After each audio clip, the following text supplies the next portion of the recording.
자, 독립 후의 미국. 일단 좋은 점부터 말씀드리겠습니다. 북아메리카 땅이 일단 엄청나게 넓죠. 원래 북아메리카에는 우리가 인디언이라고 알고 있는 그 원주민들이 살고 있었는데 미국이라는 나라가 탄생하면서 이제 점점 인디언들은 구석으로 몰리기 시작하지. 게다가 미국이라는 나라가 시간이 지나면서 서쪽으로 영토를 확장시켜 나가. 인디언들하고 전쟁 되게 많이 했고 안타까운 인디언들의 희생이 굉장히 많이 따랐어요. 그 다음에 두 번째, 인구가 증가합니다. 야, 미국이라는 나라가 탄생했는데 뭐 귀족 따로 없고 평민 따로 없고 모두가 평등하된다. 거기 가면 자원도 많고 땅도 넓고 진짜 열심히 일하면 먹고 살기 좋단다 하면서 이민이 엄청나게 많이 유입됩니다. 그래서 이민 때문에 인구도 폭발적으로 증가를 해요. 그 다음에 뒤늦게 탄생하긴 했지만 빠르게 공업 위주의 산업이 발달하는데 북아메리카 지역 같은 경우에는요, 남쪽이 좀 따뜻하고 평야가 많고 북쪽 같은 경우에는 농사 짓기에는 그렇게 환경이 좋지 않아요. 그래서 남쪽 지역은 이제 주로 농업이 발달을 했고 북부 지역을 중심으로 해서 이제 공업 위주의 산업 발달이 일어나기 시작해. 근데 여기서부터 이제 문제가 시작됩니다. 북부 지역에서 뒤늦게 공장들이 만들어지고 이제 공업 위주의 산업이 발달하기 시작하자 북부 지역이 문제를 하나 겪게 돼요. 왜냐하면 노동력이 너무 많이 필요한 거야. 아무리 이민자가 증가하고 있다 하더라도 공업의 발달 속도가 더 빨랐기 때문에 일할 사람을 구할 수가 없는 거죠. 자, 이런 상황에 남부 지역은 땅덩어리가 엄청나게 넓고 막 끝도 보이지 않는 넓은 농장들이 되게 많았는데 여기는 노동력이 부족하지가 않아. 왜 그러냐면은 남부 지역은 이미 아프리카 지역에서 흑인 노예들을 무지하게 많이 사가지고 이 흑인들이 노예로 각각의 집의 재산으로 대거 포진을 하고 있었기 때문에 노동력이 이미 충분히 확보되어 있었던 상황인 거예요. 북부 지역 같은 경우에 이제 생각을 한 거지. 야, 저 남부 지역의 노예들이 자유신분으로 해방이 되면 북부 지역으로 올라올 것이고 유입될 것이고 그러면 이제 노동력을 확보할 수 있을 텐데 라고 하면서 노예제도에 대해서 입장이 갈라지기 시작한 거야. 자, 거기서부터 갈등이 시작됩니다. 남북전쟁 이야기 이어가도록 할게요. 자, 남부와 북부 사이의 상황을 한번 살펴보도록 하겠습니다. 먼저 남부부터 갈 텐데 남부는 방금 말씀드렸다시피 농업 위주예요. 대농장을 경영하고 있어요. 그래서 노예 노동력을 이용해가지고 목화를 대량으로 재배하고 담뱃잎 같은 거 재배해서 이걸 이제 외국으로 수출해서 엄청난 이익을 보고 있었고, 자, 그러다 보니까 남부 지역 같은 경우에는 노예가 없으면 이 농장 경영 자체가 불가능해.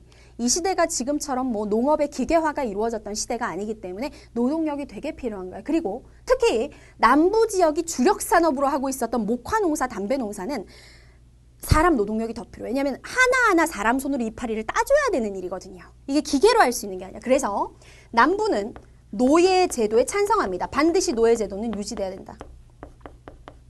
다음 세 번째, 무역에 대해서 남부 지역은 어떤 입장을 가지고 있었냐면은 얘네들은 땅덩어리가 되게 커. 그러니까 농사를 대량으로 지을 수 있기 때문에 다른 유럽에서 생산되는 농업 제품들보다 훨씬 더 싼 가격에 대량으로 수출할 수가 있어요.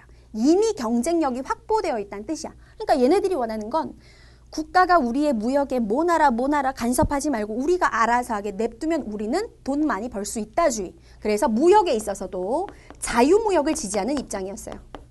반면에 북부는 입장이 다르죠. 북부 지역은 상공업이 발달해 있었고 노동력이 엄청나게 부족한 현상에 시달리고 있었다 그랬지? 방금 말했잖아. 노예들이 풀려나서 북쪽으로 유입이 돼야 우리가 저 사람들을 노동력으로 쓸 수 있고 그러다 보니까 노예제도에 반대합니다. 노예제 폐지를 주장하는 거죠. 다음, 무역에 있어서도 입장이 달라요. 이제 막 공업이 발달하기 시작했어.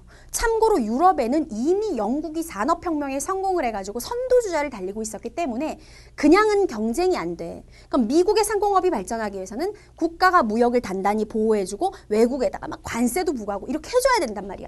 보호무역을 지지하고 있는 입장이었어요. 자, 이런 상황. 팽팽히 대립하는 이런 상황이었는데 그러다가 이제 드디어 일이 터집니다. 대통령 선거를 했는데 이 대통령 선거에서 누가 당선되느냐? 여러분들이 너무나 잘 아는 아브라함 링컨이 당선됩니다. 이 링컨이 어디 출신이냐면 북부 출신이에요. 북부 출신인 링컨이 대통령에 당선되자 남부가 발끈하죠. 남부 지역이 사실은 북부보다 훨씬 잘 살았거든, 이때만 해도. 대표가 북부 출신이라는 게 마음에 안 들었던 거야. 그래서 링컨이 당선된 다음에 남부가 어떻게 하느냐? 우리 각자의 길 가자. 우리 어차피 미국이라는 나라도 영국으로부터 독립해가지고 나라 된 건데 우리도 북부 남부 각각의 나라로 가자 해가지고 남부가 아메리카 합중국 연방에서 탈퇴를 선언해버립니다. 그리고 당시에 남부 지역의 주가 총 7개가 있었는데 얘네들이 지네들끼리 국가를 만든다고 남부연합이라는 걸 결성을 해요. 그래서 실제로 이게 협박이 아니라 지들끼리 나라를 만들려고 남부연합의 헌법까지 막 제정을 하고 그랬어요. 진짜 전쟁 나기 직전의 상황이 됐죠. 그러면서 북부와 남부 사이에 대립이 있었는데 그러다가 전쟁의 시작은 누가 먼저 했냐면 사실은 남부가 먼저 했어. 남부 지역의 범위 안에 군사적으로 굉장히 중요한 요충지 섬터요새라고 하는 곳이 있었다. 지금 사이는 안 좋지만 어쨌든 한 개의 나라니까 이 군사적 요충지인 섬터요새에 이제 링컨이 파견한 미국의 군대가 들어가 있었는데 이 섬터요새 지역을 남부 지역이 공격을 하면서 이제 완전히 남부와 북부가 편이 갈라져서 전쟁이 시작된 거예요. 초반에는 남부가 훨씬 우세했어요. 남부가 경제력도 빵빵했고 경제력이 빵빵하니까 군사력도 더 빵빵하고 그래서 남부가 우세했는데 링컨이 머리를 잘 썼지. 전쟁이 한창 일어나던 도중에 무슨 선언을 발표해버리느냐? 모든 노예들을 자유신분으로 풀어주겠다 해서 노예 해방 선언을 발표합니다. 그 다음의 상황은 예측되죠. 노예는 이제 자유신분이에요. 그럼 그 노예들이 누가 승리하기를 지지할 것 같아요? 노예제도에 반대하는 북부를 지원하겠죠. 그래서 얘네들이 와 하고 가가지고 북부 측에 가담해서 전쟁을 치르기 시작한 거야.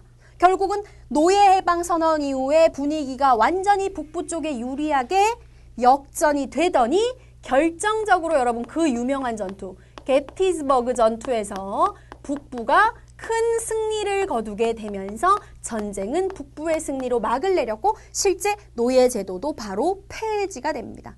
이렇게 해서 대략 5년간에 걸친 남북전쟁이 끝이 났는데 어쨌든 미국 사람들이 대단한 건 남북전쟁 이후에 북부와 남부 사이의 갈등이 지속된 게 아니라 오히려 더 결속력이 강해져요. 부부싸움 한 번 하고 난 부부들이 더 친해진다고 하잖아? 뭐 그런 건지 어쩐 건지 모르겠지만 결속력이 강해지면서 미국의 경제는 급속도로 성장하기 시작합니다. 교환해 보면 결속력이 강화됐다, 지하자원도 풍부하고 노동력도 증가하고 어쩌고 나와 있는데 다 외울 필요는 없고 미국 지역은 사실은 경제 발전을 하기 위한 최적의 조건이죠. 땅 넓죠. 인구 계속 많아지고 있는 분위기죠. 지하자원 풍부하죠. 게다가 영토가 넓어져서 동쪽과 서쪽을 연결해주는 대륙 횡단철도까지 건설하고 정말 미친 듯이 경제가 성장하더니 1800년대 말 19세기 말이 되었을 때 어느 정도까지 성장하느냐? 세계의 최대입니다. 최상급. 전 세계에서 가장 발전한 공업국으로 성장해요. 본국인 영국을 앞질러 버렸다라는 뜻입니다. 요게 이제 미국의 역사죠. 자, 미국의 독립과 발전에 대해서 정리가 끝났고